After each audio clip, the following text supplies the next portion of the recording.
Good evening, football fans. Big Al here on this Tuesday, October 7th, 2025, and welcome to the Week 5 edition of the week that was, as we'll look at all the team and individual numbers from all 14 games across week number 5 in the National Football League.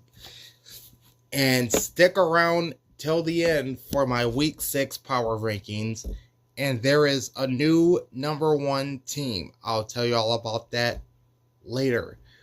But for now, like, comment, and subscribe to my channel. Ring the bell and get notified every time I go live. And here we go with the Week 5 edition of the week that was. Starting off with Thursday Night Football. That's the San Francisco 49ers, short-handed, defeated the Los Angeles Rams in overtime, 26-23.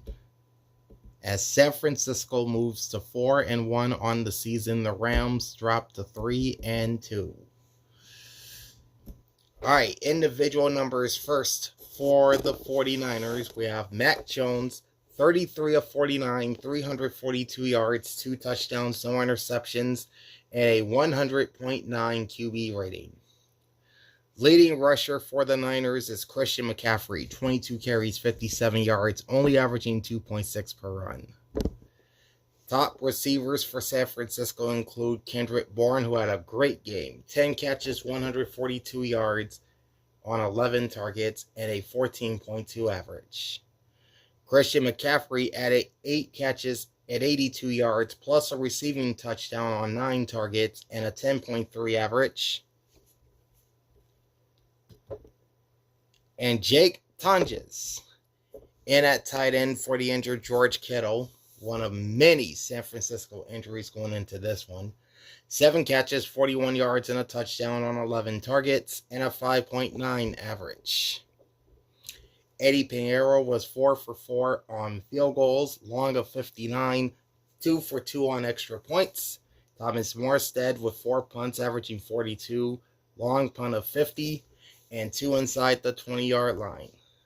Leading tacklers for the Niners include Marquez Sigo, 13 tackles and a pass defense. Fred Warner with 12 tackles. Upton Stott, he's a rookie from Western Kentucky. He had 8 tackles. Diamador Lenore with 6 tackles. And then you had 4 tackles apiece from Luke Gifford and D. Winters. For the Rams, Matthew Stafford, 30 of 47, 389 yards, 3 touchdowns, no interceptions, and a 111 QB rating. Leading rusher was Kyren Williams, 14 carries, 65 yards, and a 4.6 average.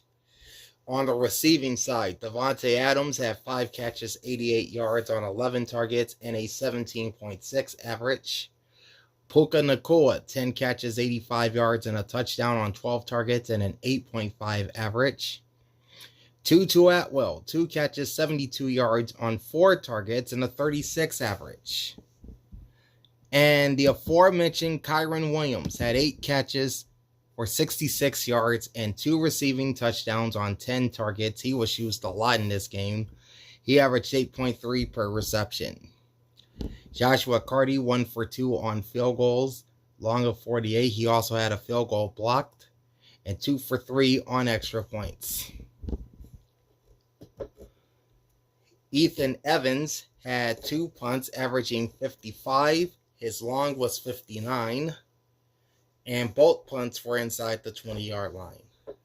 Leading tacklers for the Rams include Nate Landman with 14 tackles and 3 passes defensed.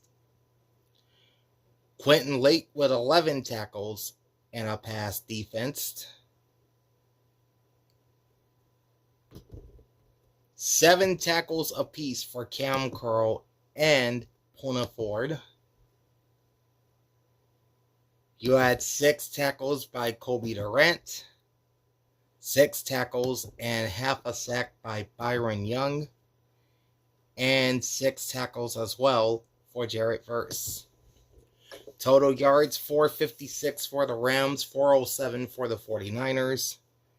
Passing yards for 378 for LA, 333 for San Francisco, and rush yards also favored the Rams 78-74. Both teams had 27 first downs. The 49ers finished 7 of 18 on third down and 3 for 3 on fourth down. The Rams were 4 for 10 on third down and 2 for 3 on fourth down.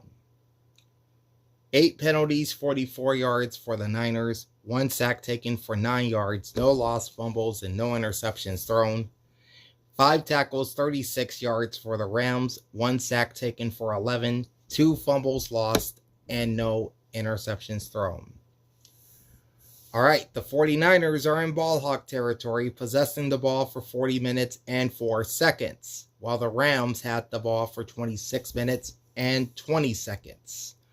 If you're new to the channel, a ball hawk is a team that possesses the ball in the game for at least 35 minutes, whether the team wins or loses. Joey's in the house. What's up? Oops, I did that wrong. I want to do this. There we go. Closing line was Los Angeles -8, and the over-under was at 43.5. All right. I took the Rams to win and to cover, and I projected that the game would go over 45.5 points. The two teams combined for 49. So I am 0-1 straight up and ATS to start the week. And with totals, I'm 1-0. All right, moving on to Sunday, starting off with the second game in London, which saw the Minnesota Vikings defeat the Cleveland Browns 21-17. The Vikings moved to 3-2 on the season, while the Browns dropped to 1-4. Individual numbers first for the Vikings. Carson Wentz was 25 of 34 for 236 yards with 1 touchdown and no interceptions and a 102.1 QB rating. Cam Akers also completed a pass for 32 yards and a touchdown and a perfect 158.3 QB rating. Leading rusher for the Vikings is Jordan Mason. 13 carries for 52 yards and a touchdown, averaging 4 per run. On the receiving end, Justin Jefferson, 7 catches, 123 yards on 11 targets, and a 17.6 average. Jordan Addison, 5 for 41 yards and a touchdown on 6 targets, 8.2 average. TJ Hawkinson, 6 catches, 38 yards on 6 targets, and a 6.3 average. And Josh Oliver, 2 catches, 35 yards, and a touchdown on 3 targets, averaging 17.5 per catch. Will Reichert, 0 for 1 on field goals, 3 for 3 on extra points. Ryan Wright with 5 punts, averaging 57.2. His long punt was very impressive at 77 yards and 2 punts inside the 20-yard line. Leading tacklers for the Vikings include Eric Wilson with 9 tackles. Theo Jackson had 8 tackles. Dallas Turner, had 7 tackles. Byron Murphy Jr., 5 tackles and a pass defense. Josh Metellus with 4 solo tackles and a pass defense. And Ivan Pace Jr. with 4 tackles and a sack. Jonathan Grenard had 4 tackles as well, plus 2 passes defense for the Vikings. For the Browns, Dillon Gabriel making his NFL debut for Cleveland went 19 of 33 for 190 yards with 2 touchdowns and no interceptions and a 94.3 QB rating. Quinshon Judkins led the rushing attack for the Browns, 23 carries, 110 yards, and a 4.8 average. Leading receivers for Cleveland include David Njoku, 6 catches, 67 yards, and a touchdown on 9 targets, averaging 11.2. And Isaiah Bond with 2 catches, 29 yards on 7 targets, and an average of 14.5. Harold Fannin Jr. had 4 catches, 13 yards, and a touchdown on 4 targets. He averaged 3.3 per catch. Andre Smythe, that's SZMYT. He went 1 for 1 on field goals, long of 31, and 2 for 2 on extra points. Corey Bojorquez with 8 punts, busy man, averaging 45 yards, long punt of 57, 1 touchback, and 2 inside the 20-yard line. Top tacklers for the Browns include Carson Schwarzenegger with 12 tackles. Ronnie Hickman, 10 tackles. Greg Newsome II, 6 tackles and a pass defense. Devin Bush with 6 tackles as well. Alex Wright, he had 4 tackles, a sack, and a forced fumble. Denzel Ward, 3 tackles and a pass defense. And Malik Collins, 2 solo tackles and 2 sacks for the Browns. Total yards, Minnesota 349, Cleveland 322. Passing yards favored Minnesota 252 to 182. Rush yards favored Cleveland 140 to 97. 20 first downs for the Vikings, 17 for the Browns. Vikings were 3 for 9 on 3rd down with no 4th downs. Browns were 3 for 15 on 3rd down, 3 for 3 on 4th down. 7 penalties, 50 yards for the Vikings, 3 sacks taken for 16 yards, 2 lost fumbles, and no interceptions thrown. 10 penalties, 78 yards for the Browns, 2 sacks taken for 8 yards, no lost fumbles, and no interceptions thrown as well. Time of possession favored Cleveland, 30 minutes, 29 seconds versus 29 minutes and 31 seconds for the Vikings. Closing line was Minnesota minus 3.5, and the over-under was 35. I projected that the game would push at 36, but the game goes over at 38. And I also took the Vikings to win and to cover. So I am 1-1, both straight up and ATS, and on over-under totals. Now to the Sunday afternoon portion of the schedule, and we'll start off with the Dallas Cowboys going into MetLife Stadium and beating the hapless New York Jets 37-22. The Cowboys moved their record to 2-2-1 with the victory, while the Jets remain winless at 0-5. We'll begin with individual numbers first for the Cowboys. Dak Prescott, 18 of 29, 237 yards, 4 touchdowns, no interceptions, and a 127.4 QB rating. Leading rusher was Javonte Williams, 16 carries, 135, and a touchdown, averaging 8.4 per run. Leading receivers for the Cowboys include Ryan Flournoy, 6 catches, 114 yards on 9 targets, and a 19 average. Bryce is in the house. What's up?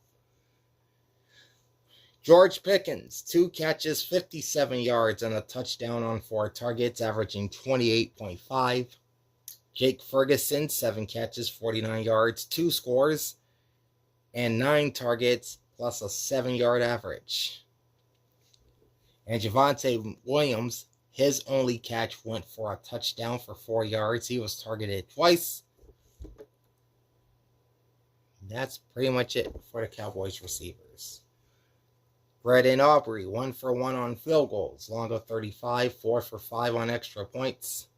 Brian Anger, 5 punts, averaging 45.6, long punt of 54, with no touchbacks, no blocks, and no punts inside the 20-yard line.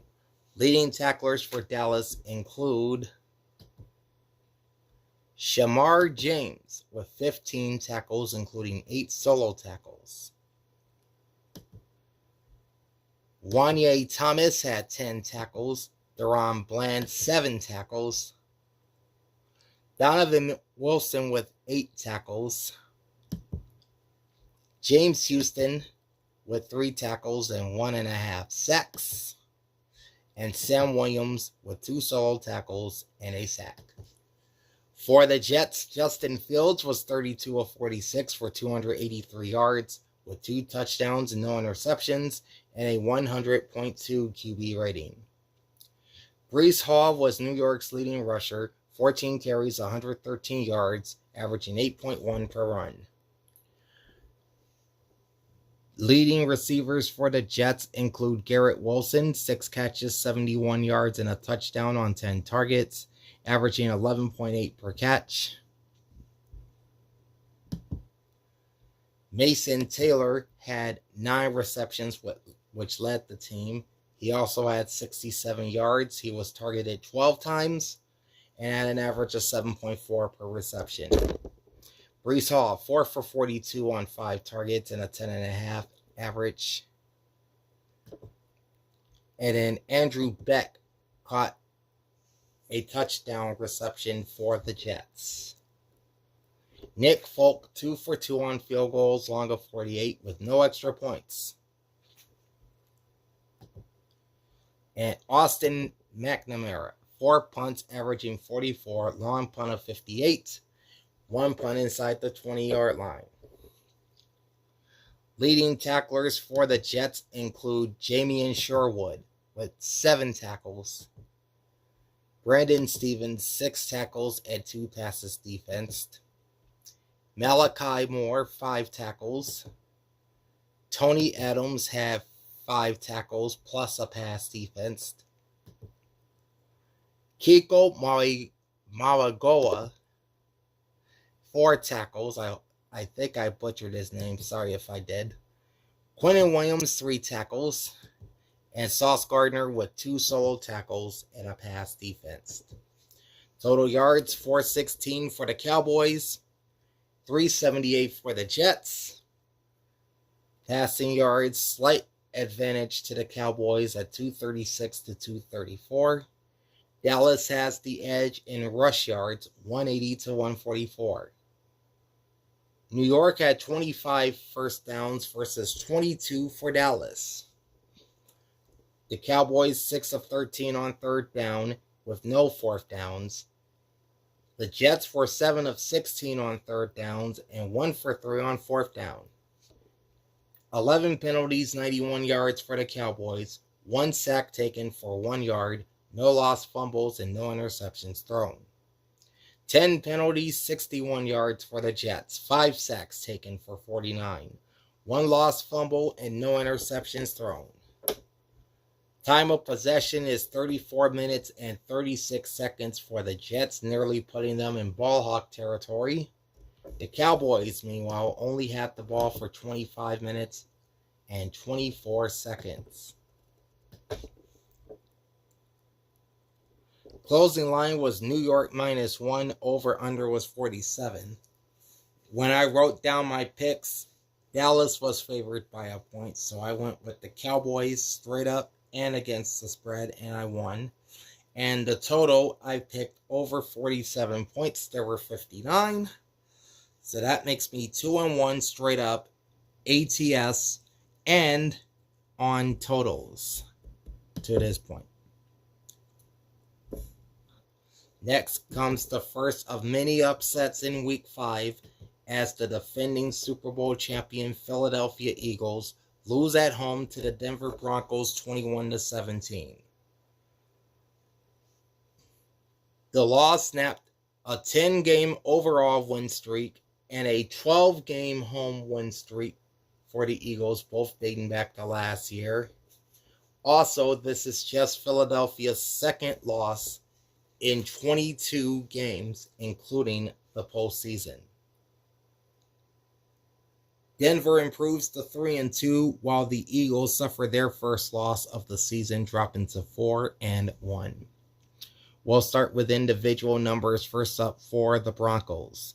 Bo Nix, 24-39, 242 yards, 1 touchdown, no interceptions, and an 87.8 QB rating. He also added 3 carries for 22 yards and a 7.3 average. J.K. Dobbins was the leading rusher for Denver, 20 carries, 79 yards, and a touchdown, averaging 4 yards per run. Leading receivers for the Broncos include Courtland Sutton, 8 catches, 99 yards on 10 targets, and a 12.4 average.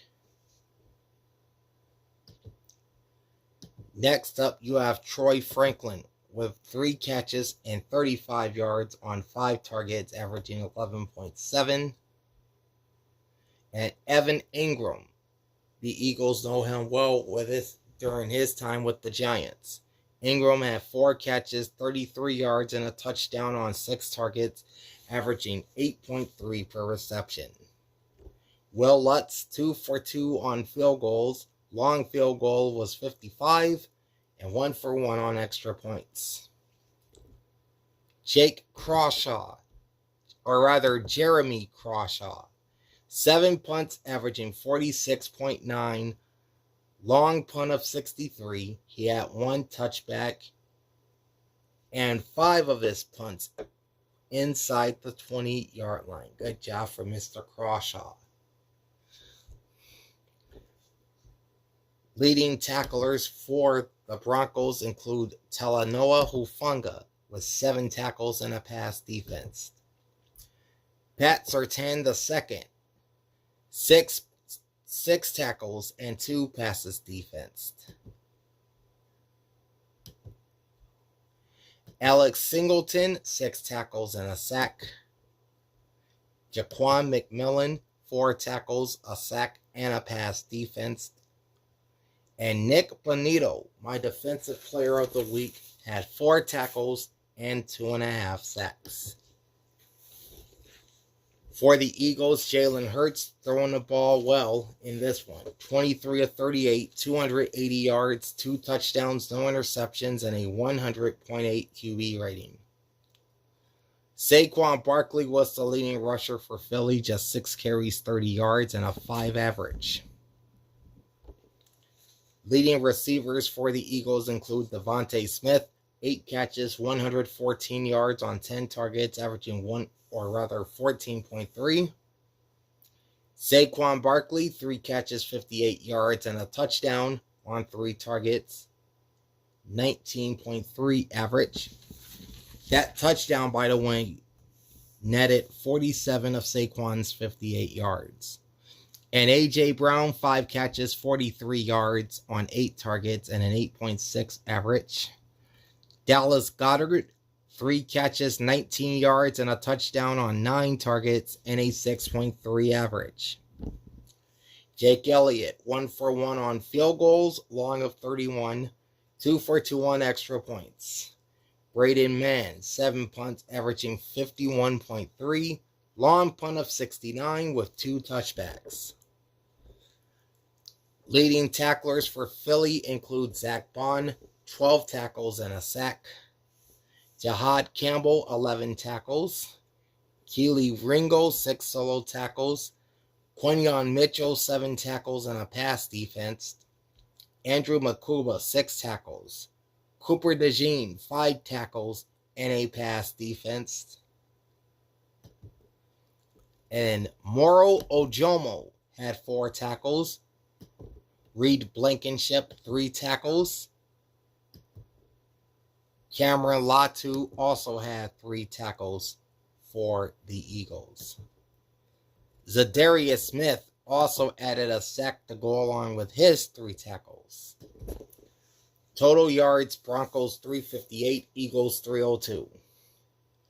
Passing yards favored Philadelphia, 257 to 228. Rush yards favored Denver, 130 to 45. 23 first downs for the Broncos, 16 for the Eagles. Denver was 5 of 16 on third down, while Philadelphia was 2 of 11, and neither team had a fourth down. 12 penalties, 121 for the Broncos, 2 sacks taken for 14, no lost fumbles, and no interceptions thrown. 9 penalties, 55 yards for the Eagles, 6 sacks taken for 23 yards, no lost fumbles, and no interceptions thrown. The Broncos nearly made it to ball hawk country, holding the ball for 34 minutes, 17 seconds. The Eagles, 25 minutes and 43 seconds, and that's the lowest time of possession for any game this season by the Eagles. Closing line was Philly -4, over-under was 44. I picked the Eagles to win and cover, and I projected that the game would go under 43.5 points. The two teams combined for 38. And so I lose the straight-up pick and the ATS pick. I am 2-2 in both areas, but I'm now 3-1 on totals. Next up, we have a blowout as the Houston Texans blasted the Baltimore Ravens 44-10. After a slow start, the Texans are now 2-3, and the losing ways continue for the Ravens. They've now dropped 3 in a row to fall to 1-4. We'll begin with individual numbers first for the Texans. CJ Stroud, very efficient. 23 of 27, 244 yards, 4 touchdowns, no interceptions, and a 143.9 QB rating. Davis Mills would come in for the rest of the game and went 2 for 4 for 23 yards and a 67.7 QB rating. Leading rusher was Nick Chubb, 11 carries, 61 yards, and a touchdown, averaging 5.5 per run. CJ Stroud had 1 rush for 30 yards. Then there's Woody Marks, rookie from USC. He had 7 carries, 24 yards. And Dameon Pierce, 7 carries for 21 yards. Marks averaged 3.4 per run. Pierce averaged an even 3 yards per run. Leading receivers for the Texans include Christian Kirk, 4 catches, 64 yards on 4 targets. He averaged 16 per catch. Dalton Schultz, 5 catches, 60 yards on 6 targets and a 12 average. Nico Collins, 4 catches, 52 yards and a touchdown on 5 targets, averaging 13. Hello, Anna, how goes it? Jaden Higgins had 4 catches, 32 yards on 4 targets. He averaged 8 per catch.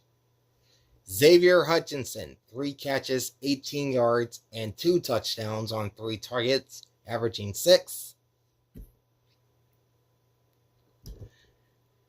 And Jalen Knoll, 2 catches, 13 yards, and a touchdown on 3 targets. He averaged 6.5 per grab. Ka'imi Fairbairn, 3 for 3 on field goals, long of 57, 5 for 5 on extra points. 1 punt for Tommy Townsend for 59 yards. Defensively for the Texans, your leading tacklers are E.J. Speed with 6 tackles, Henry To'oTo'o with 5 tackles, Jalen Petrie with 4 tackles, 2 passes defensed, and 2 interceptions. Kamari Lassiter, 4 tackles, a sack, and a pass defense. Or rather, 4 tackles, a pass defense, and an interception. MJ Stewart, 5 tackles. And Azeez Al-Shaair, 4 tackles, and a pass defense for the Houston Texans. On the Ravens side, Cooper Rush, starting in place of the injured Lamar Jackson, 14 of 20, 179 yards, no touchdowns, and 3 interceptions. He had a QB rating of 58.1. Leading rusher was Derrick Henry, and he was held in check. 15 carries, 33 yards, and a touchdown, 2.2 average. Leading receivers for Baltimore include Zay Flowers, 5 catches, 72 yards, and 5 targets, averaging 14.4. DeAndre Hopkins, 2 catches, 46 yards on 2 targets, averaging 23. Mark Andrews, 2 catches, 22 yards on 3 targets, and an 11 average. Tyler Loop, 1 for 2 on field goals, long of 27, 1 for 1 on extra points. Jordan Stout, 4 punts, averaging 45.5, long punt of 60, with 1 inside the 20. Leading tacklers for the Ravens include Teddy Buchanan with 15 tackles. That's 8 solo tackles and 7 assisted tackles. Trenton Simpson with 10 tackles and a sack. Keon Martin, 5 tackles. Malachi Starks, 10 tackles for the rookie out of Georgia. And TJ Tampa with 6 tackles. There we go. Total yards, Texans 417, Ravens 207. Passing and rush yards both favored the Texans. As far as passing yards, it was 250 to 163, and rush yards were 167 to 44. Houston had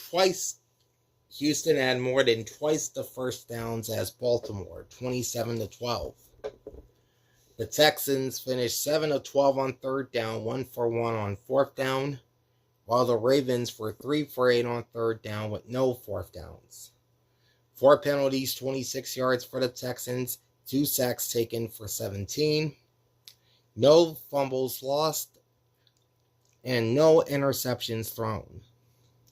9 penalties, 49 yards for the Ravens, 1 sack taken for 16. Get that off of there. No lost fumbles and 3 interceptions thrown.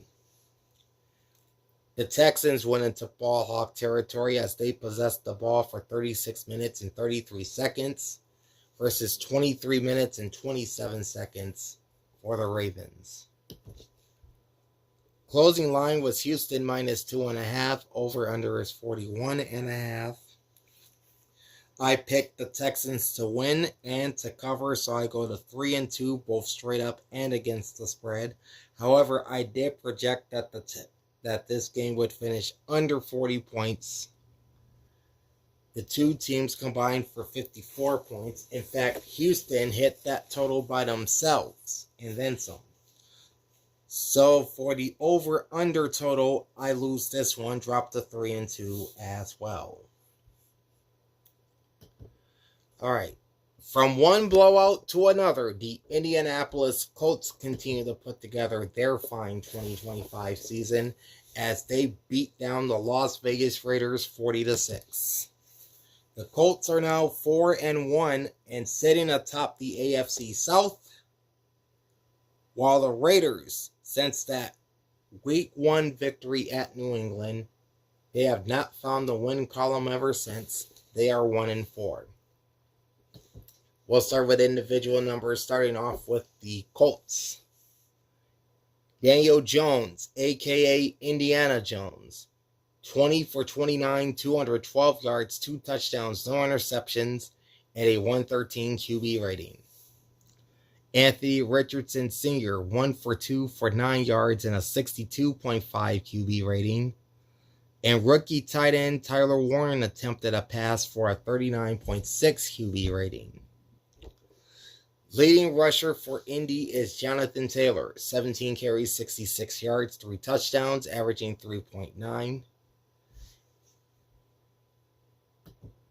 Former Raider Amir Abdullah, 2 carries, 6 yards, and a touchdown against his former team. He averaged 3 per run. Leading receivers for the Colts include Ashton Dulin, 2 catches, 55 yards on 5 targets, and a 27.5 average. Josh Downs, 6 for 54 on 8 targets and a 9 average. Tyler Warren attempted a pass, but he did catch a touchdown along with his 4 receptions for 44 yards on 4 targets with an 11 average. Michael Pittman Jr., 5 catches, 39 yards, and a touchdown on 6 targets, averaged 7.8. And the aforementioned Jonathan Taylor, 3 catches, 20 yards on 4 targets, averaging 6.7. All right, Spencer Schrader had no field goals attempted, and he went 2 for 2 on extra points. However, he is out for the remainder of the 2025 season due to a knee injury. So now the Colts will have to look for another kicker. Rigoberto Sanchez, 2 punts averaging 50.5, long punt of 56, 2 inside the 20-yard line.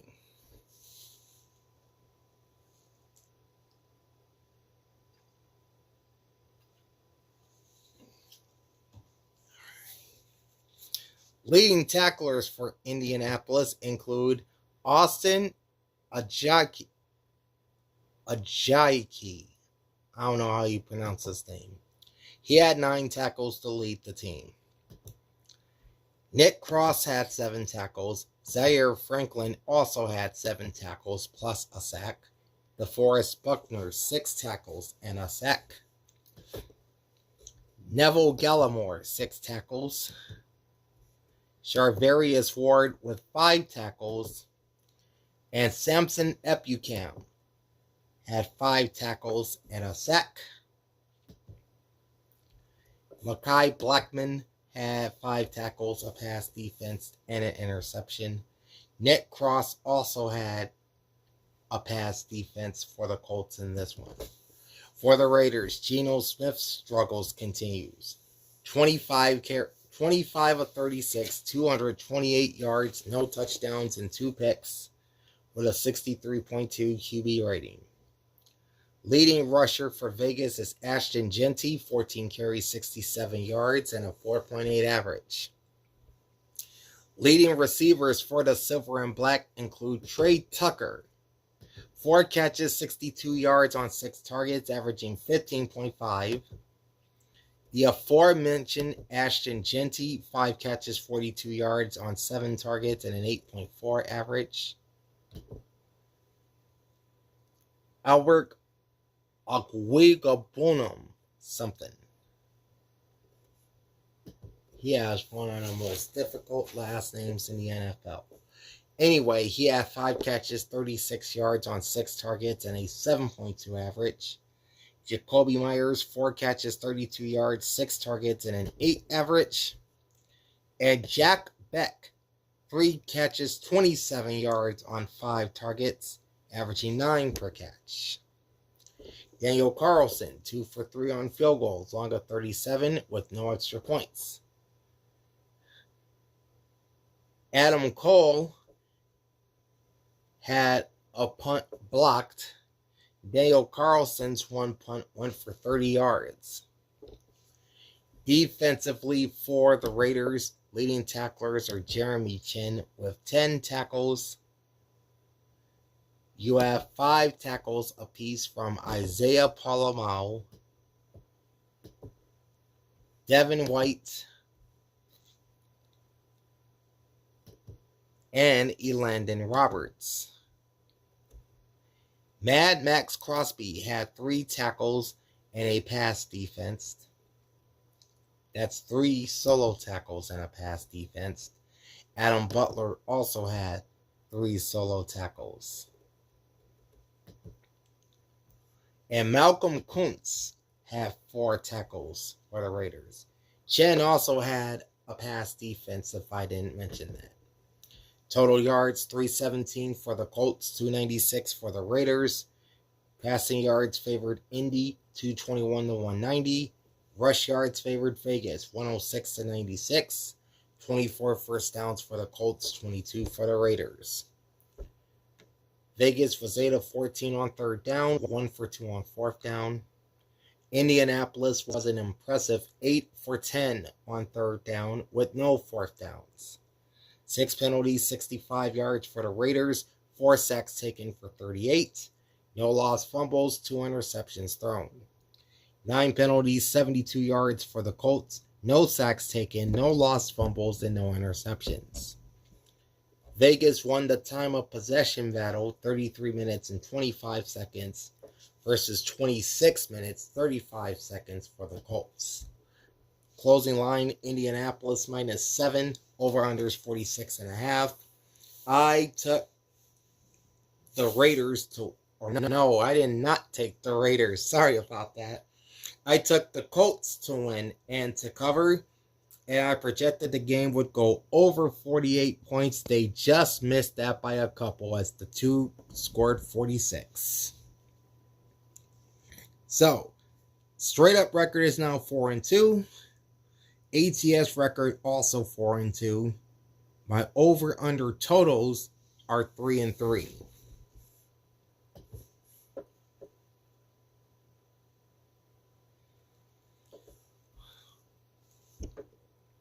All right, next up, the Carolina Panthers erased a 17-point deficit to defeat the Miami Dolphins 27-24. Sorry about that, Joey.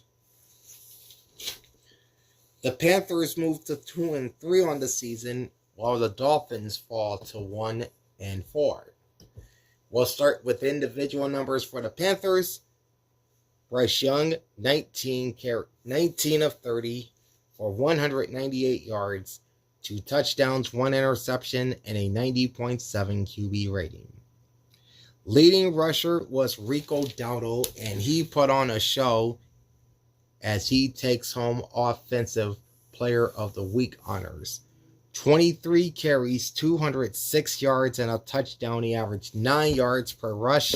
He also added 3 catches for 28 yards on 4 targets and a 9.3 receiving average. So that's 26 total touches for 234 yards for Rico Dowdle. Again, he's taking home my Offensive Player of the Week honors. Other leading receivers for the Panthers include Teroa McMillan, 6 catches, 73 yards, and 8 targets, averaging 12.2 for the Arizona product. Xavier Legette, 2 catches, 31 yards, and a touchdown on 3 targets, averaging 15.5. And then Mitchell Evans, he's a backup tight end, rookie out of Notre Dame. He had 1 catch for 4 yards for a touchdown on his lone target of the day. Ryan Fitzgerald, 2 for 2 on field goals, long of 49, 3 for 3 on extra points. Sam Martin, 3 punts, averaging 53.7, long punt of 61. Leading tacklers for the Carolina Panthers include Christian Roseboom with 9 tackles, Trayvon Moehrig, 7 tackles, Nick Scott with 5 tackles, Lathan Ransom also with 5 tackles, Mike Jackson, 4 tackles, same for Trevin Wallace, A'Shawn Robinson with 3 tackles and a sack, Corey Thornton also with 3 tackles plus a pass defense, and rookie Nick Sporton from Texas A&M had 2 solo tackles, or rather 4 total tackles. Sorry about that. And for Joey's Miami Dolphins, Tua Tagovailoa, 27 of 36, 256 yards, 3 touchdowns, no interceptions, and a 122 passer rating. So all in all, a pretty good day for Tua. Devin Achane was held in check. He was the leading rusher for the Dolphins. 10 carries, only 16 yards, and a 1.6 average. Leading receivers for the Dolphins include Jalen Waddle, 6 catches, 110, and a touchdown on 9 targets, averaging 18.3. Darren Waller, 5 catches, 78 yards, and a touchdown on 5 targets. And I mentioned Devin Achane, struggling in the run game against Carolina, but he was instrumental in the passing game. 6 catches, 30 yards, and a touchdown on 7 targets, and a 5 average. Riley Patterson, 1 for 1 on field goals, long of 43, 3 for 3 on extra points. Jake Bailey, 6 punts, averaging 52, long punt of 61, 3 inside the 20-yard line. Leading tacklers for the Dolphins include Jordan Brooks, 13 tackles and half a sack. So that's 4 solo tackles, 9 assisted tackles for Jordan Brooks. Minkah Fitzpatrick, 9 tackles, a pass defense, and an interception. Rasul Douglas, 6 solo tackles. Jack Jones, 4 solo tackles and a pass defense. Ashton Davis, 5 tackles. Jalen Phillips, I should say, 3 solo tackles and a sack. And Bradley Chubb, 2 tackles, a sack, and a forced fumble for Miami. Total yards were 418 for the Panthers, 248 for the Dolphins. Passing yards favored Miami, 229 to 179. Rush yards favored Carolina, huge, 239 to 19. Yeah, that's right, 19 rushing yards for the Dolphins. 26 first downs for Carolina, 15 for Miami. The Dolphins finished 5 of 13 on third down, 1 for 1 on fourth down, while the Panthers were 5 for 11 on third down, 2 for 2 on fourth down. 9 penalties, 64 yards for the Dolphins, 3 sacks taken for 27, with no fumbles lost and no interceptions thrown. 8 penalties, 46 yards for the Panthers, 3 sacks taken for 19 yards, 1 lost fumble, and 1 interception thrown. Time of possession, Carolina 31 minutes, 14 seconds. Miami 28 minutes and 46 seconds. Closing line was Miami -1. The over-under was 44. I took the Panthers to win, the Panthers to cover as the home underdog. And as for the over-under total, I projected under 44.5 points. Unfortunately, they scored 51. So now my straight up and ATS records both sit at 5-2. And my over-under totals record is 3-4. If you're just joining me, you're watching the week that was, as we're looking at the team and individual stats from every game from week 5 in the NFL. And coming up at the end is my week 6 NFL power rankings. And we have a brand new number 1. So stay tuned and find out who it is. Okay, continuing with the recap, we have one more game on the early portion of the Sunday schedule, and that sees the New Orleans Saints get their first win of 2025 as they took down the New York Giants 26-14 at the Caesars Superdome. So, with the New Orleans win and the New York loss, both teams are now 1-4. We'll begin with individual numbers, starting off with the victorious Saints. Shout out to Crazy Cajun down there in Louisiana. Spencer Rattler, 21 of 31, 225 yards, 1 touchdown, no interceptions, and a 99.5 QB rating. And this is his first NFL victory. Took him 11 games to get it. Taysom Hill completed a pass for 19 yards and a 118.8 QB rating. Leading rusher for New Orleans is Kendre Miller. 10 carries, 41 yards, and a 4.1 average. Actually, it's Kendre Miller, not Kendre. Leading receivers for the Saints include Rashid Shaheed. 4 catches, 114, and a touchdown on 5 targets, averaging 28.5 per catch. Chris Olave, 7 catches, 59 yards on 11 targets, and an 8.4 average. Alvin Kamara, 4 catches, 28 yards on 6 targets, averaging 7. All right, Jawan Johnson, who came into this game on the injury report with an ankle, played and had 2 catches, 17 yards on 4 targets, 8.5 average. And Devon Vele, 2 catches, 13 yards on 3 targets, or 2 targets rather, averaging 6.5. Blake Grupe, 4 for 6 on field goals, long of 53, 2 for 2 on extra points. Kai Kroger, 2 punts averaging 41.5, long punt of 51 yards. Leading tacklers for the Saints include Pete Werner, He had 11 tackles. Demario Davis had 10 tackles, a forced fumble, and a pass defense. Jonas Sinker, 7 tackles. Alontae Taylor, 8 tackles. Carl Granderson, 6 tackles. And Chris Rump II, he had 5 tackles. And how about Kool-Aid McKinstry? He had a pretty good day for the Saints. 4 tackles, 3 passes defense, and 2 interceptions. For the Giants, Jackson Dart, in his second ever NFL start, went 26 of 40 for 202 yards, couple touchdowns, couple interceptions, and a 73.1 QB rating. He also added 7 carries for 55 yards, averaging 7.9 per run. And then Cam Scatterbo, the former ASU Sun Devil, 15 carries, 59 yards, and a 3.9 average running the ball, plus 6 catches, 45 yards on 7 targets, averaging 7.5 per reception.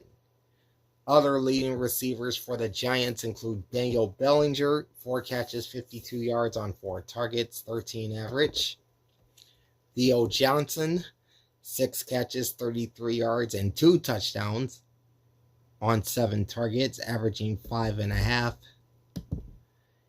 Darius Slayton, 3 catches, 31 yards on 6 targets, and a 10.3 average. He has a hamstring injury and has missed the last 2 days of practice. The Giants are preparing to host the Eagles on Thursday nights. And Wan'Dale Robinson, 5 catches, 30 yards on 7 targets, averaging 6 per reception.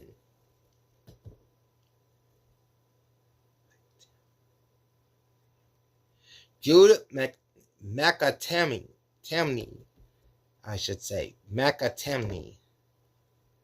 no field goals, but 2 for 2 on extra points. And Jamie Gillen, 2 punts averaging 37.5, long punt of 40, both punts inside the 20-yard line. Leading tacklers for Big Blue include Darius Malsall, 9 tackles. Paulson Adebo, 6 solo tackles in his first game back in New Orleans. Bobby Okereke actually led the team with 10 tackles, 5 solo and 5 assisted tackles. Tyler Newman with 5 total tackles, Cordell Flott 4 tackles and a pass defense. Drew Phillips, 3 solo tackles, Brian Burns 3 total tackles, and Javon Holland had 2 solo tackles and a pass defense. Total yards, 335 for the Giants, 332 for the Saints. So pretty much yards evenly distributed by the 2 teams. Passing yards favored New Orleans, 244 to 199. Rush yards, meanwhile, favored New York, 136 to 88. Giants had 23 first downs. The Saints had 18. Giants went 3 for 10 on 3rd down, 3 for 5 on 4th down. The Saints 7 of 15 on 3rd down, 1 for 1 on 4th down. 8 penalties, 95 yards for the New York Giants, 1 sack taken for 3 yards, 3 lost fumbles, and 2 interceptions. That equals 5 turnovers, folks. 7 penalties, 43 yards for the New Orleans Saints, with no sacks taken, no lost fumbles, and no interceptions thrown. Time of possession favored the Giants, 31 minutes 50 seconds versus 28 minutes 10 seconds for the Saints. Closing line was New Orleans minus 2.5, over under 41.5. I picked the Saints to win and cover. So now my straight up record and my ATS record both sit at 6-2. And I evened out my over-under totals number as I projected this game would go under 42 points. The two teams combined for only 40 points. So I'm now 4 for 4 on totals.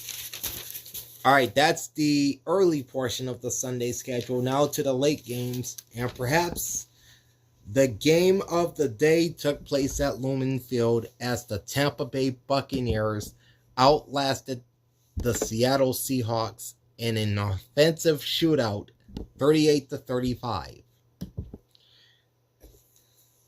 The Buccaneers, leaders of the NFC South, sit at 4-1 with the victory, while the Seahawks dropped to 3-2.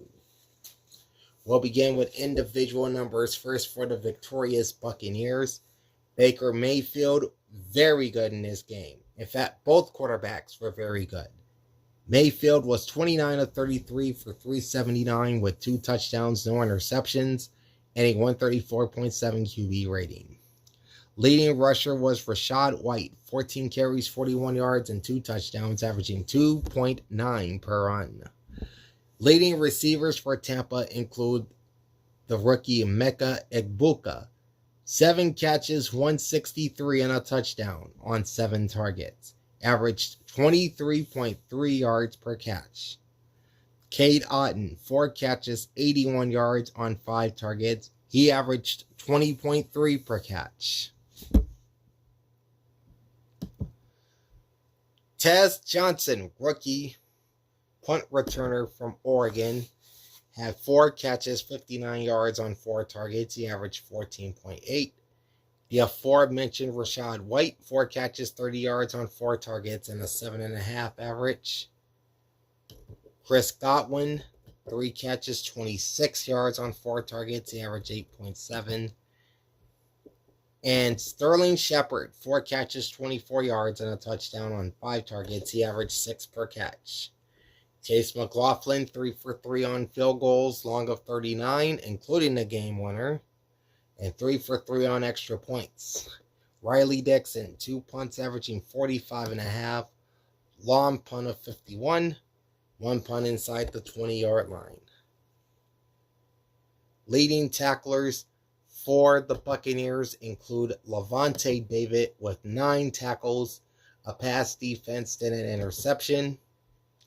Jacob Parrish also had 9 tackles. Savaka Dennis had 8 tackles. And Tyke Smith finished with 6 tackles and 2 passes defensed. For the Seahawks, Sam Darnold also had a great day throwing the ball for the most part. 28 of 34, 341 yards, 4 touchdowns, and 1 costly interception. He had a 135.4 QB rating. Leading rusher was Kenneth Walker III, 10 carries, 86 yards, 8.6 average. Zach Charbonnet, 9 carries, 36 yards, and a touchdown. He averaged 4 per run. Leading receivers for Seattle include Jackson Smith-Njigba, 8 catches, 132, and a touchdown on 9 targets. Averaged 16.5 per catch. Cooper Kupp, 6 catches, 59 yards on 9 targets, 9.8 average. A.J. Barner, 7 catches, 53 yards, and a couple touchdowns on 7 targets, averaging 7.6. And Torrey Horton, 3 catches, 39 yards, and a touchdown on 4 targets. He averaged 13 per grab. Jason Myers, 0 for 1 on field goals, 5 for 5 on extra points. Michael Dixon with 1 punt for 38 yards, which went into the 20-yard line. Or should I say, went inside the 20-yard line. Okay, top tacklers for the Seahawks include Kobe Bryant, C-O-B-Y Bryant, 8 tackles. Ty Okada, 7 tackles, 2 passes defense. Mono Lorian, what's up, my dear? Ernest Jones IV, 7 tackles. Drake Thomas with 6 tackles. And Nick Eamon-Wari with 5 tackles. Total yards, and there were a bunch of them in this game. 463 for the Seahawks, 426 for the Bucks.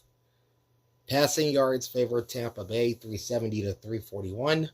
Rush yards favored Seattle, 122 to 56. So that's more than double. And there were a lot of first downs by both teams, 27 for the Seahawks and 25 for the Bucks.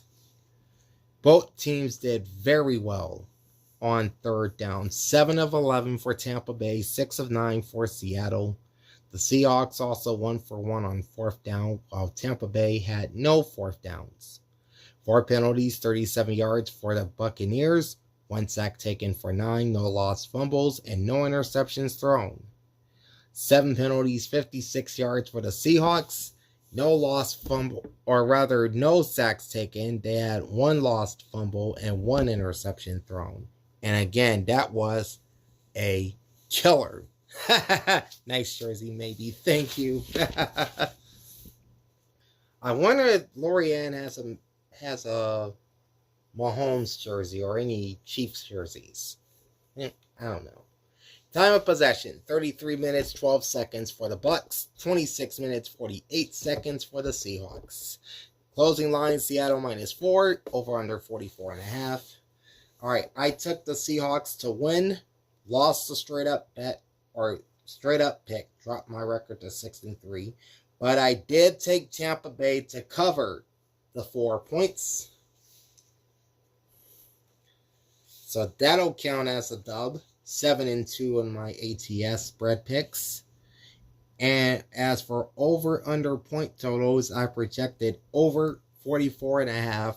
And this was the highest scoring game across the NFL this week, with 73 combined points. So, my record in totals is now 5-4.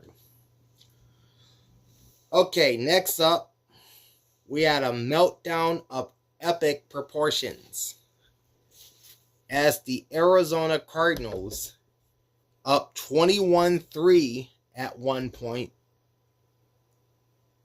made a lot of mistakes, including fumbling an interception in for a Titans touchdown, and ultimately losing for the 3rd straight game on a walk-off field goal. Tennessee 22, Arizona 21. So the Titans get their first win of the season and their first win in the Cam Ward era. They're 1-4. This is just an inexplicable loss for the Cardinals, who dropped to 2-3 in the very tough NFC West. We'll start with individual numbers. First up for the Titans, Cam Ward, as I mentioned, gets his first NFL win. 21 of 39, 265 yards, no touchdowns, 1 interception, only a 64.6 QB rating. Leading rusher was Tony Pollard. 14 carries, 67 yards, and a touchdown. He averaged 4.8 per run. Leading receivers for the Titans include Calvin Ridley, Pollard's former teammate in Dallas. 5 catches, 131 on 10 targets, averaging 26.2. Chig Okonkwo, 4 catches, 48 yards on 5 targets, averaging 12 per catch. Gunnar Helm, 4 catches, 34 yards on 5 targets, 8.5 per catch. And Alec Eomanor, 2 catches, 18 yards on 4 targets, averaging 9 per catch. Joey Slye, 3 for 3 on field goals, including the game winner. His long was 51, and 1 of 2 on extra points. Johnny Hekker, 5 punts, averaging 54.2, long punt of 64, 1 touchback, and 3 inside the 20-yard line. Leading tacklers for Tennessee include Cedric Gray with 12 tackles. Jeffrey Simmons, 8 tackles and 1.5 sacks. Jalen Armour Davis, 9 tackles and a pass defense. Cody Barton, 6 tackles, and Sebastian Joseph Day with 5 tackles and a sack. For the Cardinals, Kyler Murray was 23 of 31 for 220 yards with no touchdowns or interceptions and a 93.5 QB rating. Jacoby Brissett attempted a pass and had a 39.6 QB rating.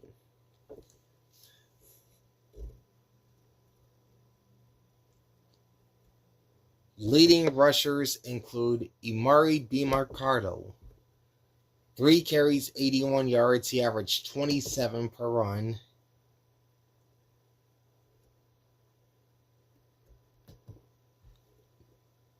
And then you've got Michael Carter, 18 carries, 51 yards, and a touchdown, 2.8 per run. Kyler Murray, 4 for 25 and a rushing touchdown, 6.3 per run.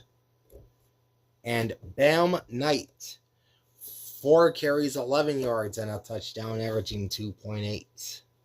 Leading receivers for the Cardinals include Marvin Harrison Jr., 4 catches, 98 yards, 5 targets, and a 24.5-yard average.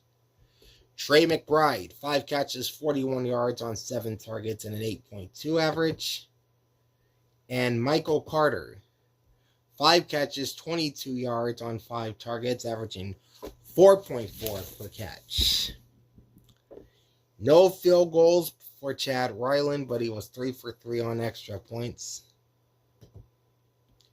Blake Gillikin, 7 punts, averaging 52.4, long punt of 63, 1 touchback, 2 inside the 20-yard line.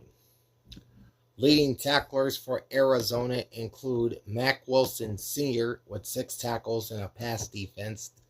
Budda Baker, 5 tackles. Dadrin Taylor Demerson, 4 solo tackles, 2 passes defense, and an interception. Josh Sweat, 4 tackles, 2 sacks, and a pass defense. PJ Mustipher, 3 solo tackles, and then you had 5 total tackles from both Jalen Thompson and Akeem Davis-Gaither. Total yards, 360 for Arizona, 327 for Tennessee. Passing yards favored the Titans, 249 to 192. Rush yards favored Arizona, 168 to 78. 20 first downs for the Titans, 16 for the Cardinals. Tennessee, 5 of 15 on 3rd down, 0 for 1 on 4th down. And Arizona was 7 of 16 on 3rd down with no 4th downs. 6 penalties, 35 yards for the Titans, 2 sacks taken for 16, 1 lost fumble, 1 interception throw. 8 penalties, 47 yards for the Cardinals, 3 sacks taken for 28, 3 lost fumbles, no interceptions. Time of possession, 32 minutes, 40 seconds for the Cardinals, 27 minutes, 20 seconds for the Titans. Closing line was Arizona minus 7.5, and the over-under was 41.5. I did take the Cardinals to win and to cover, but unfortunately, they melted down at the end of the game, and that cost me both ways. So my straight-up record is down to 6-4. My spread record is now 7-3, but I did project that this game would finish under 42.5 points. There were 43, so technically I lost this game. So that makes me 5-5 in totals.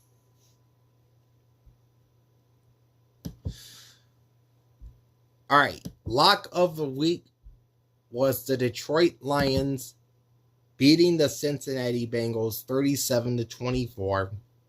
However, Cincinnati did put up a bit of a fight at the end. The Lions have won 4 straight after their Week 1 loss. They are now 4-1. Cincinnati, still minus Joe Burrow for the unforeseeable future, drops to 2-3. All right, individual numbers first off for the Lions. Jared Goff, efficient. 19 of 23, 258 yards, 3 touchdowns, no interceptions. Near perfect QB rating of 153. How about Knuckles throwing a pass for a touchdown? 1 for 1 for 3 yards and a touchdown and a 118.8 QB rating. If that wasn't enough, Knuckles also led the team in rushing. 18 carries, 65 yards, and a touchdown, averaging 3.6 per run. His counterpart, Sonic, a.k.a. Jahmyr Gibbs, 12 carries, 54 yards, and a 4.5 average. Leading receivers include Amon-Ra St. Brown, 8 catches for an even 100 yards on 9 targets and a 12.5 average. Sam Laporta, 5 catches, 92 yards, and a touchdown on 6 targets, 18.4 average. Jahmyr Gibbs, a.k.a. Sonic, added 2 catches, 33 yards, and a touchdown on 2 targets, and a 16.5 average. Isaac Tesla had a touchdown reception, as did Brock Wright, one of his 2 catches on the day. Jake Bates, no field goals, and a perfect 5 for 5 on extra points. Jack Fox, 5 punts, averaging 44.8, long punt of 64. 4 of his 5 punts landed inside the 20-yard line. Good job there. All right, leading tacklers for Detroit include Jack Campbell, whose breakout season continues. He had 11 tackles and a forced fumble. Derek Barnes with 8 tackles and a sack. Amik Robertson, 6 solo tackles, a pass defense, and an interception. Avonte Maddox, 4 tackles. Kirby Joseph also with 4 tackles plus 2 passes defense and an interception. Aiden Hutchinson, 4 tackles, a sack, and a forced fumble. Rock Ya-Sin, 3 tackles and 2 passes defense. And Alex Anzalone, 3 tackles, 3 passes defense, and an interception.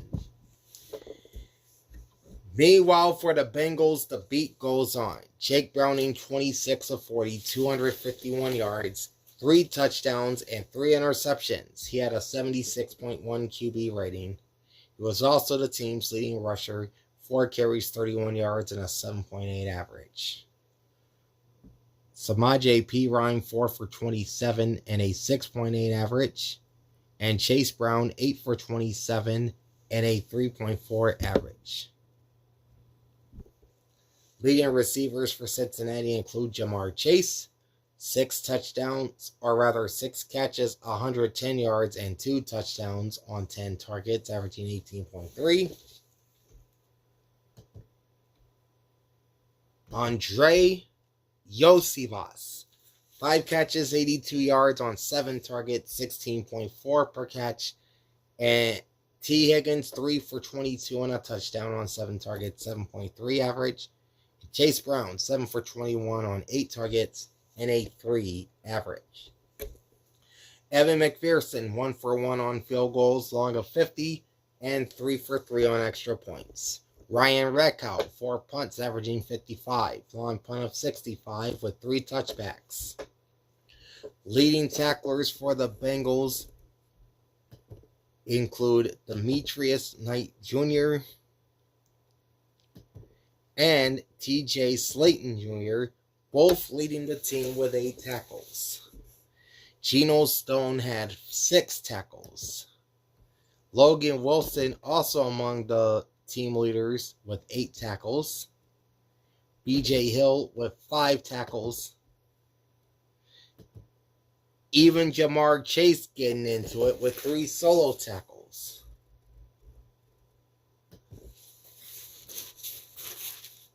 All right. Total yards, 365 for the Lions, 322 for the Bengals. Passing yards, slight advantage to Detroit, 247 to 237. Rush yards also favored Detroit, 118 to 85. 23 first downs for the Lions, 21 for the Bengals. Both teams pretty much struggled on third down in this game. 2 of 8 for the Lions, 4 of 11 for the Bengals, with no fourth downs by either team. 8 penalties, 56 yards for the Lions, 4 sacks taken for 14, 1 lost fumble, no interceptions thrown. 6 penalties, 30 yards for the Bengals, 2 sacks taken for 14, no lost fumbles, but 3 interceptions thrown by Jake Browning.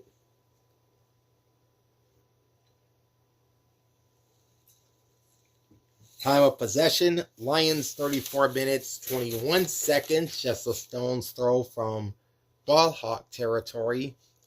25 minutes, 39 seconds for the Bengals. Closing line was Detroit minus 10, over under 49 at close.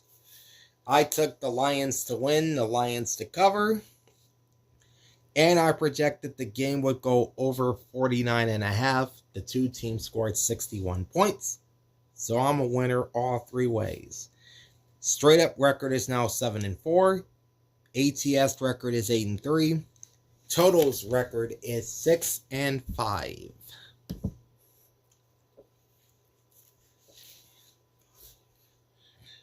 All right, the last of the Sunday afternoon games sees the Washington Commanders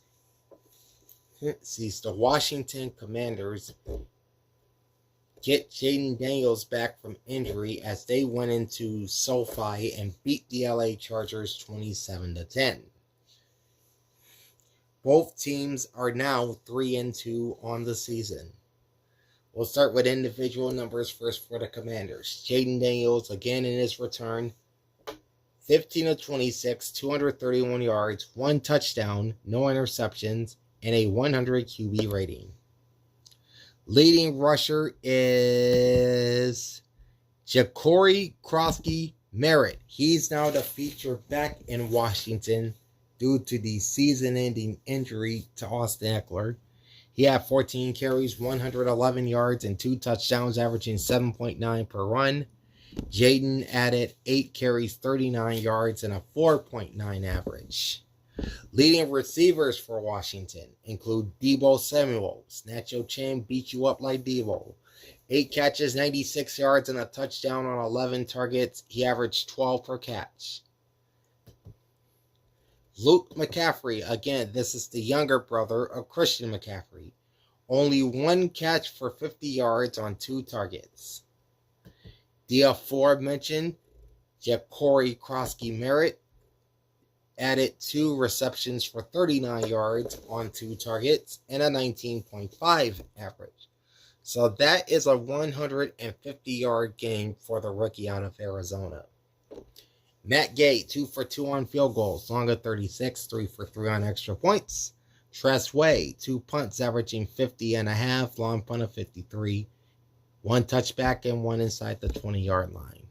So he didn't do much, but he did well in the little time he had. All right, leading tacklers for the Commanders, Bobby Wagner led the team with 14 tackles, including 8 solo. Mikey Sainristil, 9 tackles, 2 passes defensed, and an interception. Quay Martin, 9 tackles and a forced fumble. Jeremy Reeves with 7 tackles and a pass defensed. Javon Kinlaw, 4 tackles. Frankie Louvu also with 4 tackles. Dorrance Armstrong, 3 tackles and 2 sacks. Von Miller, 3 tackles and 1.5 sacks. Jerzon Newton, 2 solo tackles, a sack, and a pass defense. Jacob Martin, he had 3 tackles and half a sack. And Jordan McGee also had 3 tackles. On the Chargers side of things, Justin Herbert, 22 of 29, 166 yards, 1 touchdown, 1 interception. and an 86.3 QB rating. He left this game early and they brought in journeyman Trey Lance, 3 of 4 for 44 yards with no touchdowns or interceptions, and a 110.4 QB rating. Herbert led the team in rushing, 4 carries, 60 yards, 15 average. Omarion Hampton had 12 carries, 44 yards, and a 3.7 average. And then he would be placed on injured reserve with an ankle injury, and this is coming from NFL Network's Ian Rappaport and Chargers head coach Jim Harbaugh. So that's a loss. It's bad enough that they lost Najee Harris for the season. Now they're going to be without Omarion Hampton for at least a month. Leading receivers for the Chargers include Keenan Allen, 5 catches, 58 yards on 9 targets, 11.6 average. Quentin Johnston, 4 catches, 40 yards, 4 targets, and a 10 average. And Ladd McConkey, 5 catches, 39 yards, and a touchdown on 7 targets and a 7.8 average. The aforementioned Omarion Hampton had 6 catches for 26 yards, caught all 6 of his targets. He averaged 4.3 per catch. Cameron Dicker, 1 for 1 on field goals. Long was 55, 1 for 1 on extra points. J.K. Scott, 2 punts averaging 48, long of 54, 1 punt inside the 20. Leading tacklers for the Bolts include Troy Dye with 11 tackles, Dayon Henley with 8 tackles. You had 5 tackles from Elijah Molden, 4 tackles apiece for Cam Hart,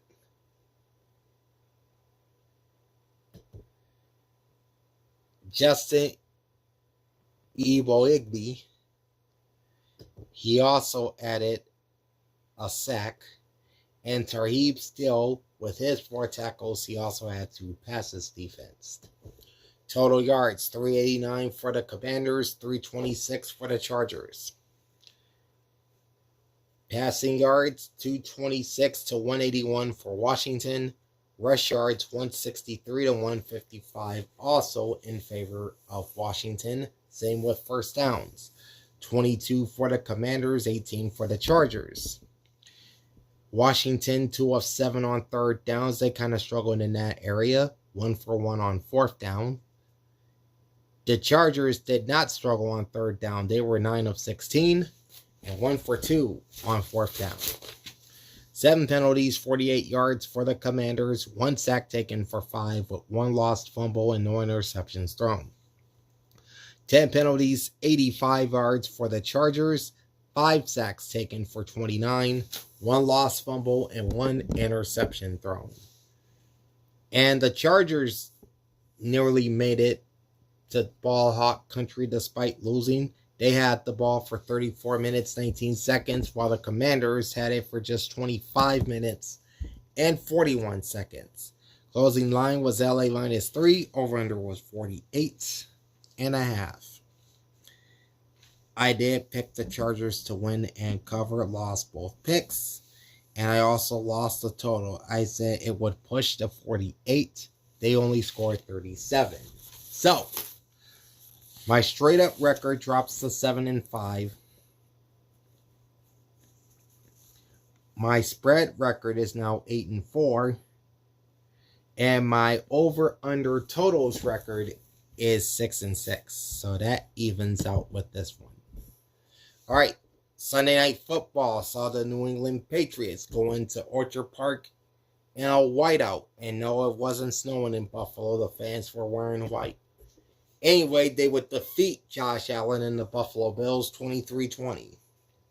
And it looks like the New England Patriots have arrived. They are now 3-2. And Buffalo officially becomes the last unbeaten team to lose this season. They are now 4-1. So to the 1972 Miami Dolphins, pop the champagne and celebrate. We'll see you next year. We'll start with individual numbers first for the visiting Patriots. Drake May, very good in this one. 22 of 30 for 273. No touchdowns or interceptions. He had a 101.1 QB rating. Leading rusher was Travion Henderson, 6 carries, 24 yards, 4 average. Antonio Gibson, 6 carries, 21 yards, and a 3.5 average. He did tear his ACL in the game and is out for the rest of the year. Ramondre Stevenson, though, had 7 carries, 14 yards, and 2 touchdowns, only averaging 2 yards per run. Leading receivers for the Pats include Stephon Diggs in his first game back in Buffalo since leaving back in after the 2023 season. And boy, he had a monster game. 10 catches, 146 on 12 targets, and a 14.6 average. Hunter Henry, 2 catches, 46 yards on 4 targets, averaging 23. Keyshawn Boutte, 3 catches, 43 yards on 3 targets, at a 14.3 average. Demario Douglas, 2 catches, 17 yards on 3 targets, and an 8.5 average. Andy Borregales, 3 for 3 on field goals, long of 52, 2 for 2 on extra points. Bryce Baringer, 4 punts, averaging 47.8, long punt of 73, which was very impressive. 1 touchback, 3 inside the 20-yard line.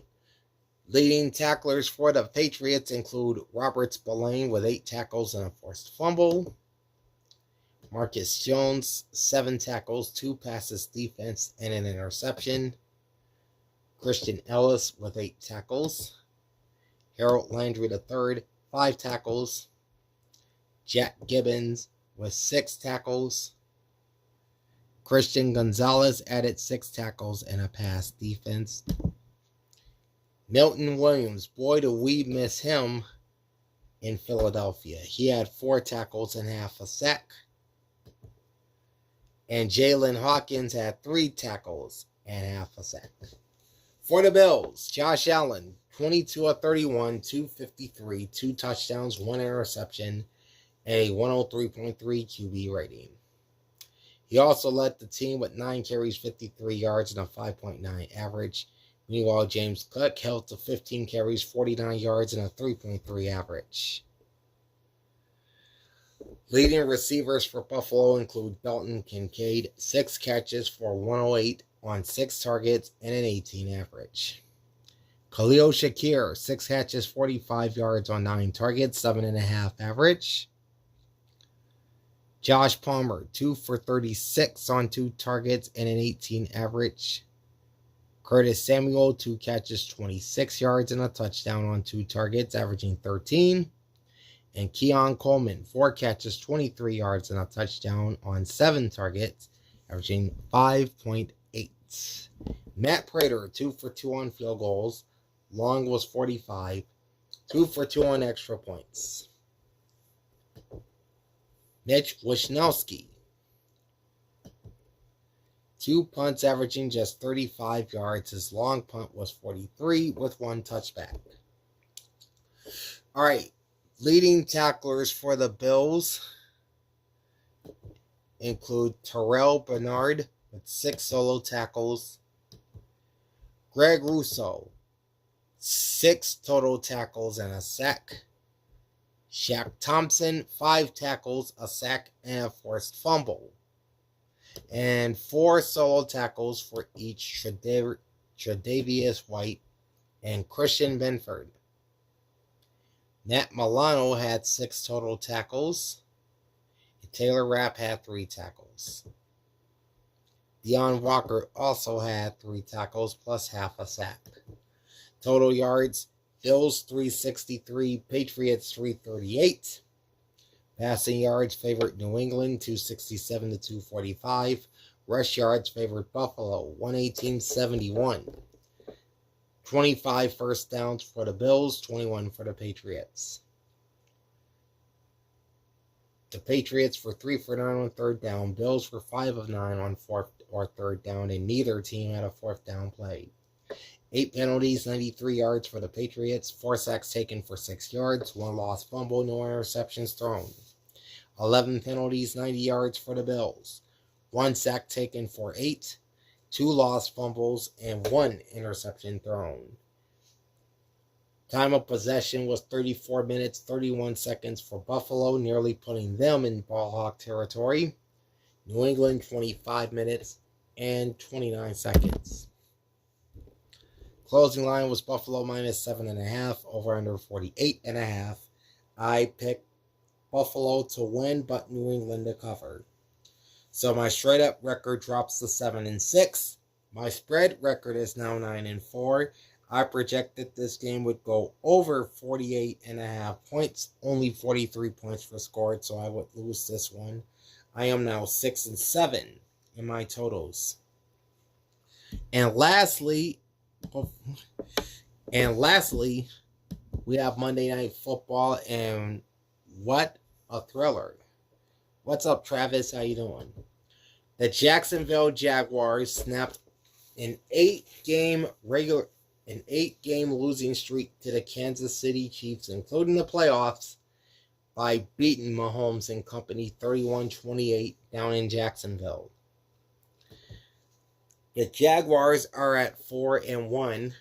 The Chiefs dropped to 2-3. And I'm not sure if it's time to hit the panic button in Kansas City. I don't think it is just yet. Okay, we'll start with individual numbers first for the Jacksonville Jaguars. Trevor Lawrence was 18 of 25 for 221 yards with 1 passing touchdown and an interception. He had a 95.6 QB rating. He also led the team in rushing. 10 carries, 54 yards, and 2 rushing touchdowns, including the game winner where he would fall down twice and then get up and score the game winner. He averaged 5.4 per run. Travis Etienne, 12 carries, 49 yards. He averaged 4.1. Yeah, get that off of there. Leading receivers for the Jaguars include Brian Thomas Jr., 4 catches, 80 yards, 6 targets, and a 20 average. Travis Hunter, 3 catches, 64 yards on 3 targets, and a 21.3 average. And then you got Brenton Strange, only 1 catch for 22 yards on his only target. He would be placed on injury reserve after suffering a hip injury, so he'll be out for the next 4 weeks at least. Parker Washington, 2 catches, 16 yards, and a touchdown on 3 targets. He averaged 8 per grab. Cam Little, 1 for 1 on field goals, long of 52, 4 for 4 on extra points. Logan Cook, 2 punts, averaging 52.5, long punt of 53 with no touchbacks and 1 inside the 20-yard line. Leading tacklers for the Jaguars include Foye Oluokun with 14 tackles. Then you have Eric Murray with 8 tackles and a pass defense. Andrew Wingard is how you pronounce his last name. He had 7 tackles. Tyson Campbell also has 7 tackles plus a pass defense. Monteric Brown, 3 solo tackles and a pass defense. Travis Hunter, yes, he plays 2 ways. He had 2 solo tackles and a pass defense. And then you got Devin Lloyd.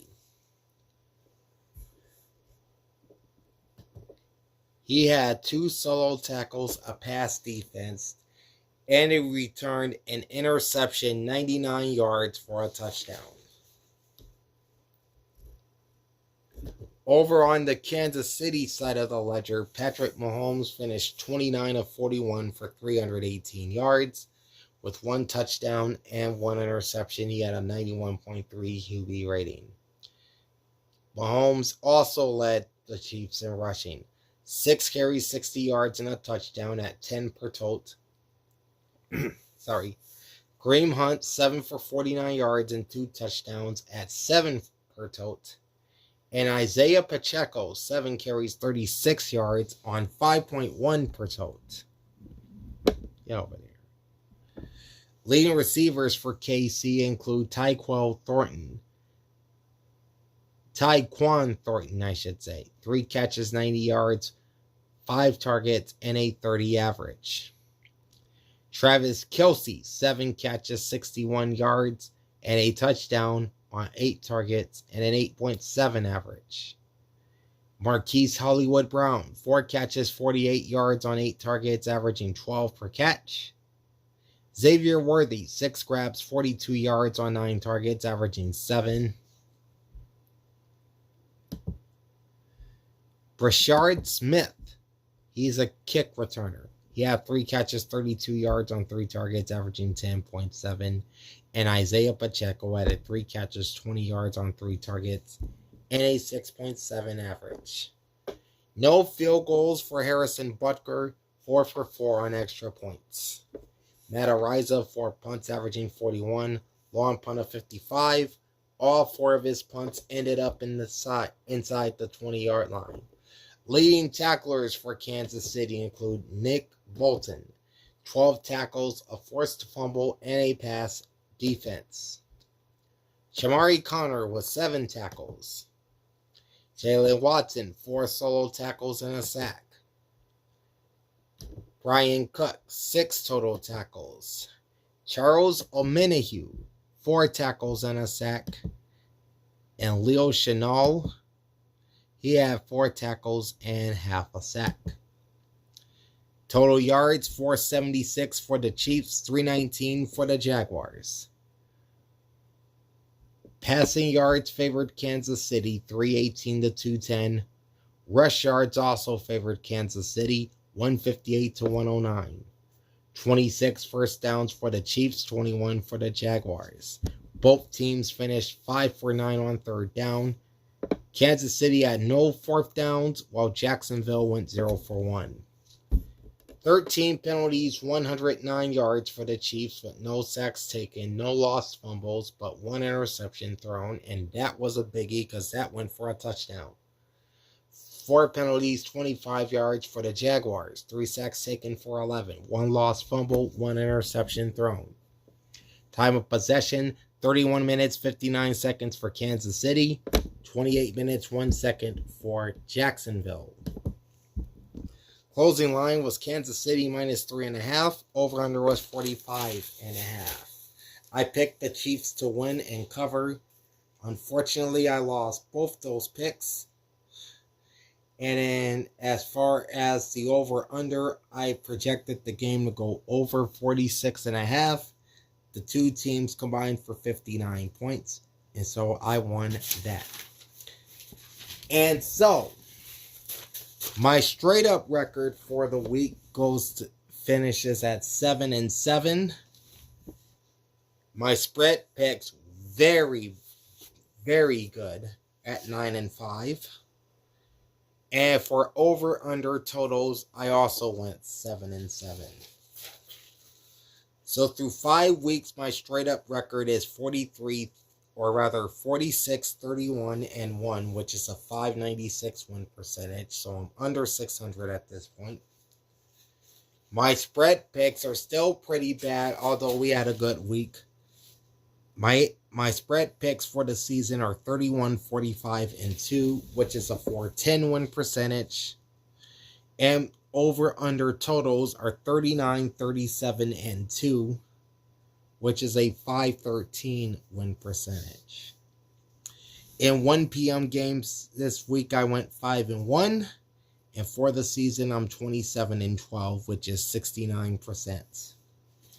However, I went 1-3 in the 4 p.m. games and 1-7 over the last couple of weeks. So I got to work to get that number up. My record on 4 p.m. games is 9-10. All right. Sunday nights, including the NFL kickoff game, I went 0-1 this week, and for the season 2-3-1, which is about 42%. On Monday night, I lost, so my Monday night record is now 4-3. which is 57%. Sunday night, on Sunday afternoons, including this week's London game between the Vikings and Browns, I went 7-4, which is about 64%. And for this season on Sunday afternoons, including international games, I'm 37-23, which is about 62%. In night games, including the Chiefs-Chargers game in Brazil in Week 1, I did go 0-3 in the primetime games this week. My primetime record for the season is now 7-8-1, which is 47%. Okay. As far as picks by network, on CBS I went 2-3. Fox I went 4-1. NBC, ESPN, and ABC I went 0-1 both ways. I also went 0-1 on Prime. And 1-0 on NFL Network. So for the season, my record on CBS through 30 games is 17-13, which is just under 57%. On Fox, my record through 28 games is 19-9, which is 68%. On NBC, and this included the kickoff game in Week 1, I'm 2-3-1 for 42%. And then on Monday Night Football on ESPN and ABC, I am 4-3 for 57%. My record on Prime dips to 3-1, 75%. I did go 0-1 in the Sao Paulo game in Week 1. That was on YouTube, by the way. And my record on NFL Network is 1-1. Alright, so that's how my picks went. Now let's get into the Week 6 power rankings as we close things down here. Alright, starting at the bottom, new number 32 team, the New York Jets at 0-5. This week, they'll be the home team against the Denver Broncos as they play in London. Up to number 31 are the 1-4 Tennessee Titans, staying out west, this time taking on the Raiders in Vegas. Down to number 30 are the New York Giants at 1-4. They will host the Eagles on Thursday Night Football. Moving up to number 29, the New Orleans Saints, the team that just beat the Giants. The Saints are also 1-4, and they will host the New England Patriots. Moving up to 28, despite losing, are the Miami Dolphins at 1-4. They'll host the Chargers this week. Also moving up despite losing to number 27 are the Las Vegas Raiders at 1-4. They'll host the Titans as mentioned. Down to number 26, you have the Cincinnati Bengals at 2-3. They are the lowest rated 2-win team in the league. They are in Green Bay where they're about to face a massacre at the hands of the Packers. Ohio's other team moved up despite losing, and that's the Cleveland Browns at number 25 and a 1-4 record. This week, they're at Pittsburgh to face the rival Steelers. Also taking a drop are the Baltimore Ravens at 1-4, sitting number 24. This week, they'll host the Rams, and that's not going to be easy for them. Up a couple spots to number 23 are the Carolina Panthers with a 2-3 record. They will host the Dallas Cowboys, and this is the Rico Dowdle revenge game. Up a couple to number 22 are the Chicago Bears at 2-2. They were off last week, and they will face the Commanders in DC on Monday night. Now, this would be the second of the 2 Monday night games at 8:15 Eastern Time. Down 6 spots to number 21, the Arizona Cardinals at 2-3. They have a tough one in Indianapolis this week. Up a spot to number 20, the Atlanta Falcons at 2-2. They're hosting the Buffalo Bills in the first Monday night game of the week at 7:15 Eastern Time. Holding steady at 19, the Dallas Cowboys at 2-1. They visit Charlotte to play the Carolina Panthers. Steady at 18 are the Minnesota Vikings at 3-2. And up to number 17 are the Houston Texans at 2-3. Both teams are off this week. No change for the Jacksonville Jaguars, hanging at number 16, although I really should have moved them up. They host the Seahawks this week. Down to number 15 are the 2-3 Kansas City Chiefs, who have a tough test with the Detroit Lions on Sunday nights. Down a couple spots to number 14 are the Pittsburgh Steelers at 3-1. They'll host the Browns. Taking a sharper drop to number 13, the Los Angeles Rams at 3-2. They are in Baltimore in week 6. Slipping a spot to number 12 are the Seattle Seahawks at 3-2. They are in Jacksonville. Biggest jump in the power rankings goes to the New England Patriots, jumping 11 spots to number 11. They have a 3-2 record, and they visit the Superdome to face the New Orleans Saints.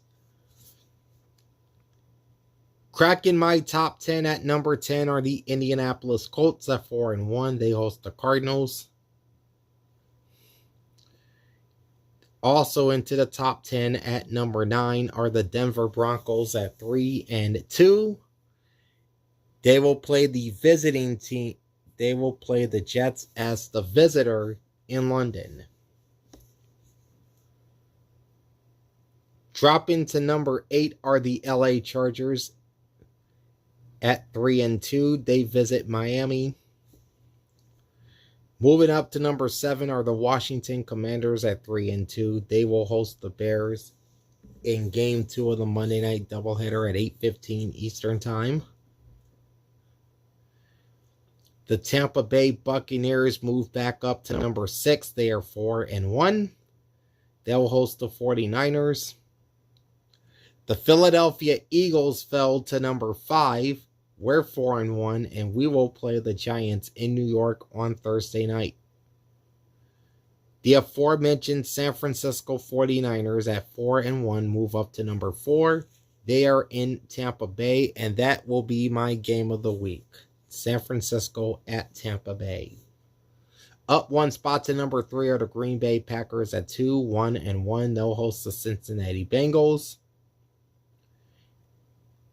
Dropping from the top spot down to number 2 are the Buffalo Bills at 4-1.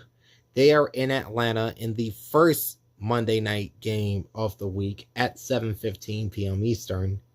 And the new number 1 team, as promised, are the Detroit Lions at 4-1. Tough test coming up with Patrick Mahomes and the Chiefs in Kansas City on Sunday Night Football. So there it is, folks. The Week 5 edition of the week that was. We looked at individual and team numbers from every game from Week 5 in the NFL. And fresh off the presses, I just gave you my Week 6 power rankings.